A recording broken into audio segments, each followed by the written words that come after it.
Hello there. It's Betty Shan again. I'm glad you've joined me. It's been a while, and I want to let you know that I'm glad you're with me, and all the family that's with me and different ones. I'm glad you joined in, and I just made a return trip from a family reunion. I had a great time.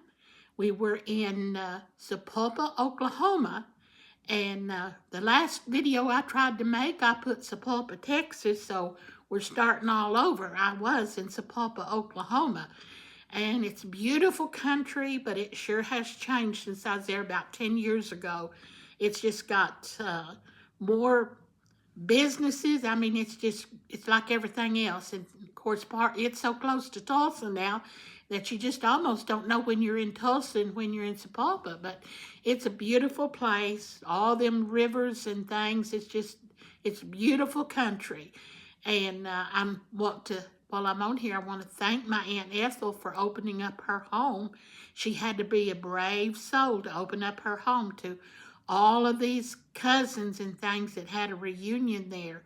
There's 13 kids in that family, in the Frank and Hazel Bryant family. They had 13 children. And I want to tell you that when you get their heirs there, and all 13 of them was represented. There was somebody out of every one of the children's families that was there. Of course, I've still got Aunt Ethel and Aunt Anita that's still alive, and I appreciate the fact that we still have at least two of them with us still. But anyway, it was a great time, and while I was there, we took Connor, which is my grandson. Y'all all know Connor from previous videos, but I took Connor to, finally got to go to Blackburn, Oklahoma, and while he was there, he got to see the graves and everything of his great grandma and grandpas. I mean, it goes back to my daddy's mom and dad was buried there. So that gave him quite a chance to see things, and he got to see his first outhouse. I want to let you know. It was funny to us. We asked him when he come out of there if he had washed his hands, and he looked at us real funny, and he said, "Oh, y'all just cutting up with me." But we had a good time, and while I was there, they had the Blackburn schoolhouse where my daddy went to school was open, and they was having a garage sale. So I got to go on the inside of it. Of course, it needs a lot of work done on it, but it's more like what it was when he went to school. But they were having a garage sale there, and we got to donate money to help restore that Blackburn schoolhouse, and that made me feel good that I got an opportunity to put a few dollars in on that too to help restore that building. And they keep the Blackburn Cemetery is kept up so beautiful. So Blackburn, I'm giving you a heads up thing. I think y'all have done a great job of keeping that stuff up and keeping it restored. And we stayed there, and I have thanked Aunt Ethel for letting us have a place to have our family reunion, but I also want to thank those that prepared food. They had a count. At one time, it was over 100 people, but it was hard to count them all because some would come in and some would leave. It was just a constant.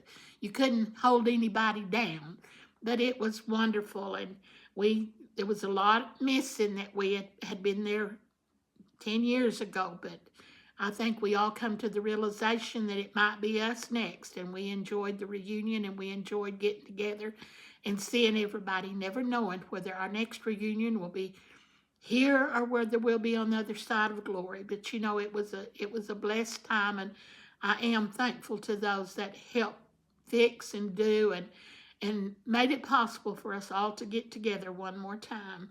And after that was over, my daughter took me down to Houston, Texas, to stay with my daughter while she went to another town. She went to Austin to a class she had to attend. And while she was in Austin, I stayed with my daughter there in Houston. And I can say it's really changed. Of course, she doesn't live in Houston. She lives in Humble. But the thing of it is, you can't tell when you're in Humble when you're in Houston, or I can't tell. But I told her, I said, I just don't think I could live here if you give me the whole city. That traffic and everything, but it's growed too, and everything is beautiful there. I sit out in her yard, and around her yard, they've got big pine trees and everything, and deer live on it. But I never did get to see any deer, but they live out close to an airport. I got to see a few airplanes fly over. But I just had a blessed time. And then she brought me to Austin to meet with the other girl, or they met part way between Austin and Houston. And I got in the car and we come home. But, I love being out. I love being with people. I enjoyed the trip, but I'm always glad to get home. So I hope all of you's had a blessed time while I was gone, and that we can get this thing going again. And I just am so thankful that we were kept safe, and we had no problems on the road or anything. We just had a blessed trip, and for that I am very thankful. And today I've been kind of stirred in my soul because I look at everything that's going on, the storms it's in Florida and North Carolina, and the people that need prayer. And then I think about the election coming up. We need to pray for that. And we just need to pray for our country. We need to pray for the USA. But we also need to pray for Israel. And I just want you to have a blessed day. Keep your chin up. Pray for people. And we'll see you soon. Bye-bye.